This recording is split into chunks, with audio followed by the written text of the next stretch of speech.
you guys have heard about the ship stuck in the Suez Canal. Well, there's a twist here. It turns out QAnon is at it again, and they've got a theory. Now, hold up, hear them out first, and let's see how it goes, okay? So they're gonna explain here on advice. Within minutes of the Ever Given ship getting stuck in Egypt's Suez Canal on Wednesday, an incident that's created chaos in the global supply chains, QAnon supporters were spreading wild conspiracies that the ship was operated by Hillary Clinton and carrying a cargo of child sex slaves. Now, when I saw that, I thought, of course. What else would it be? Okay, what do you think, they're doing commerce? No, of course not. Hillary Clinton in the Suez Canal with the candlestick. Okay, so, but hold on, like I said, let's hear them out. Why?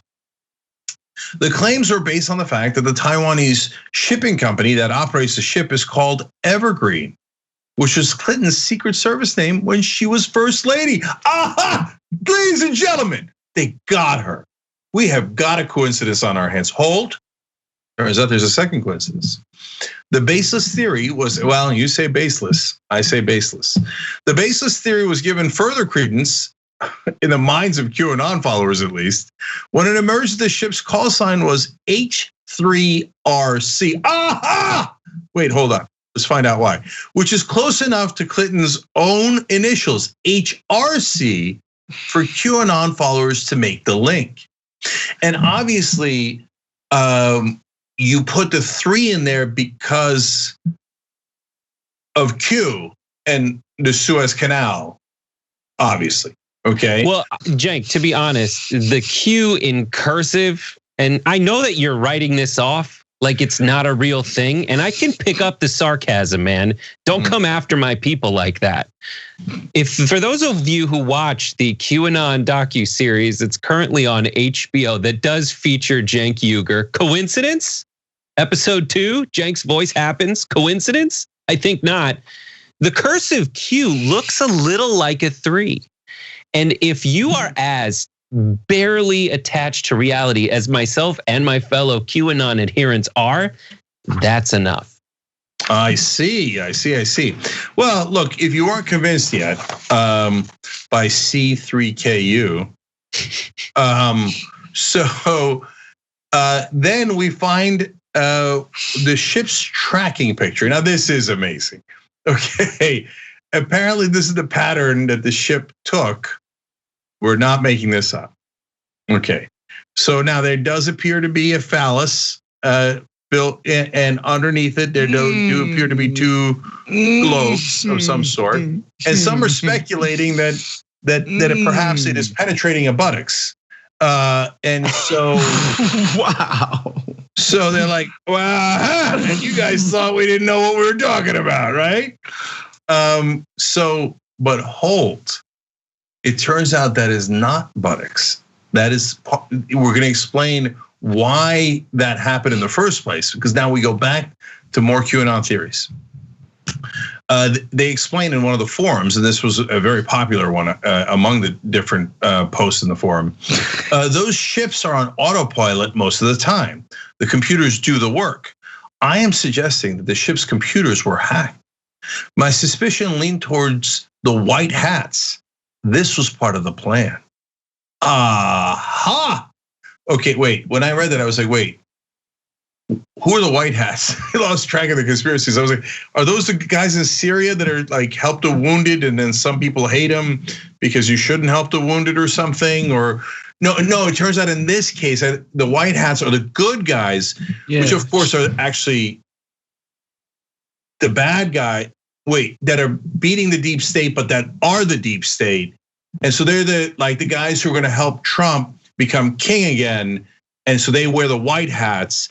So wait, I thought Hillary Clinton was doing this. No, it turns out QAnon, according to this theory, took over the ship that was on autopilot, made it draw a phallus, okay?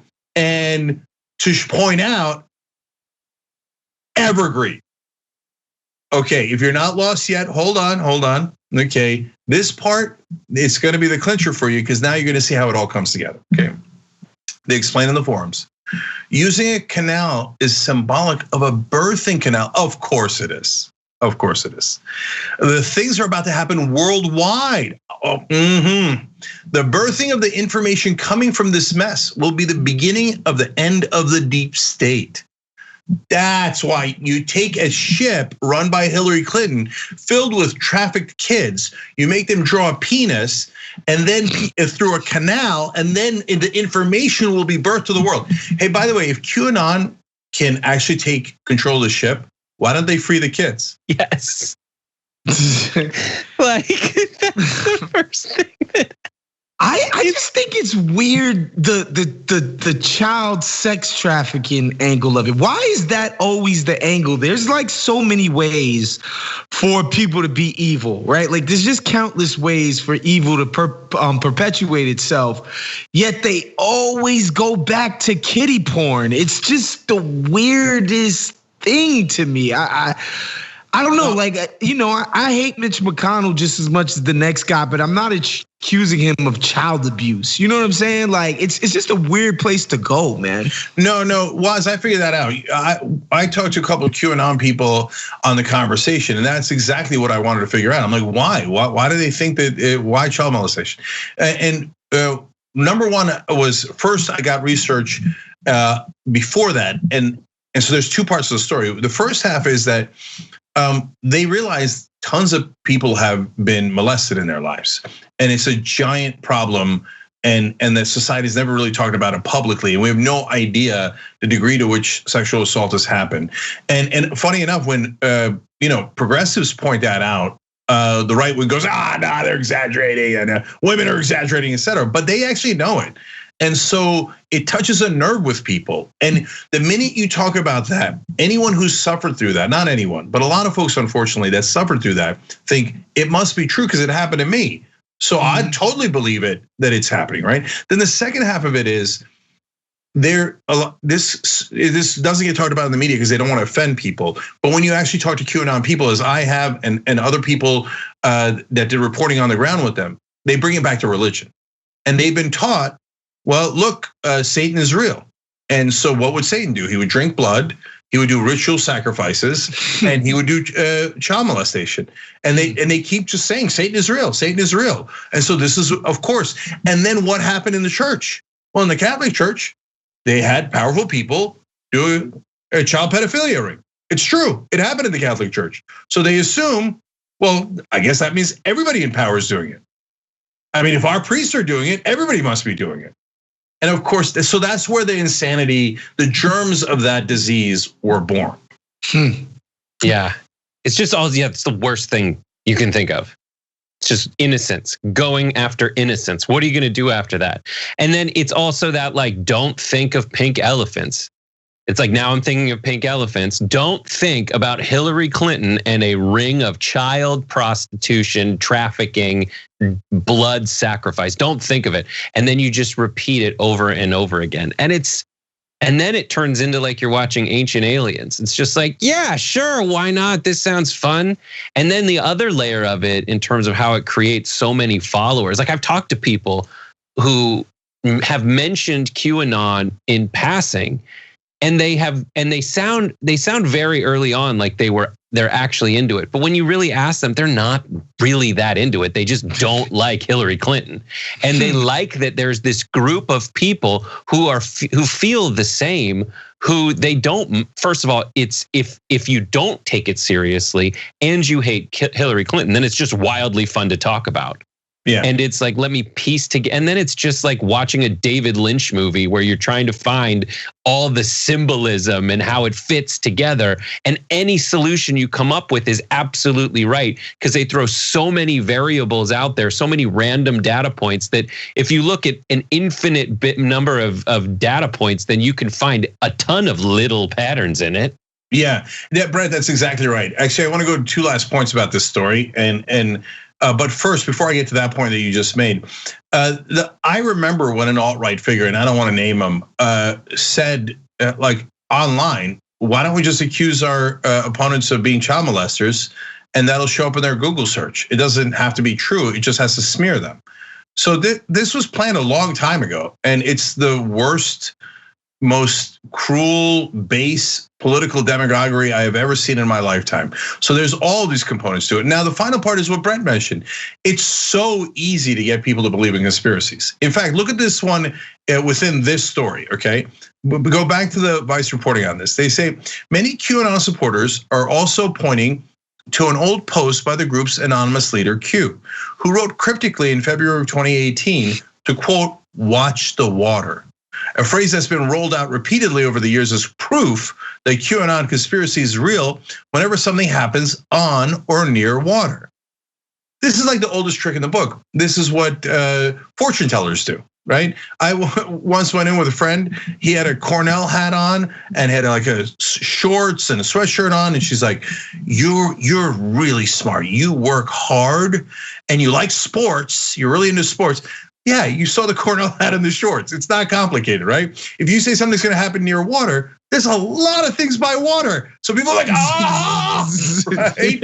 And so, I mean, the guy literally, and I'm positive that Q's a troll. I mean, forget like being in the government. Of course he's not in the government, but he's having the time of his life.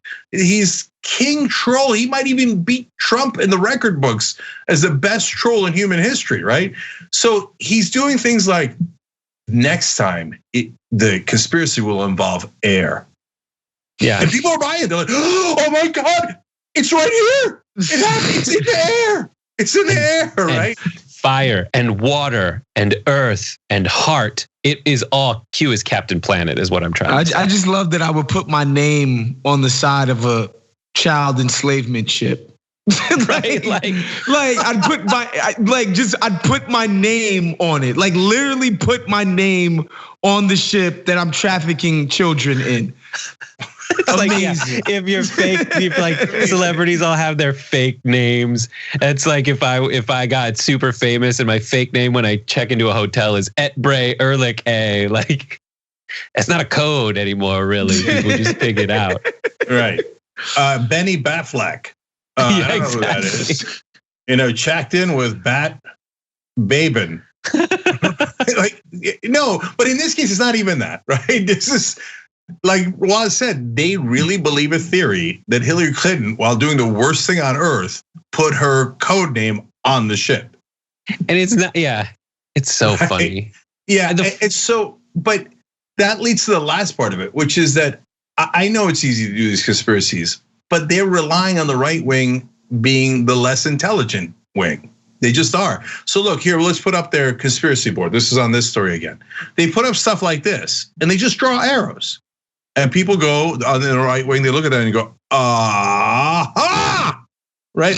And you go like, wait, aha, what? That's like, that looks like the board in Beautiful Mind. Remember that movie where Russell Crowe, you find out at the end had lost his mind? Except in our case, it's literally tens of millions of people in the country who have lost their mind en masse together. Last part of the story, because this is you got to add the last bit of gravy here. Okay, they put up this picture, and they claim that Monica Lewinsky was the captain of the ship. They say so interesting that the captain of the boat, run by a company named Evergreen, is a female. Kind of looks like someone we know. Yeah, you know why it looks like someone you know? Because you took a picture of the actual Monica Lewinsky and put it up, but that's not the captain of the ship. They're unbelievable. And millions of people believe it. Thanks for watching The Young Turks. We really appreciate it. Another way to show support is through YouTube memberships. You'll get to interact with us more. There's live chat emojis, badges. You've got emojis of me, Anna, John, JR. So those are super fun. But you also get playback of our exclusive member-only shows and specials right after they air. So all of that, all you gotta do is click that join button right underneath the video. Thank you.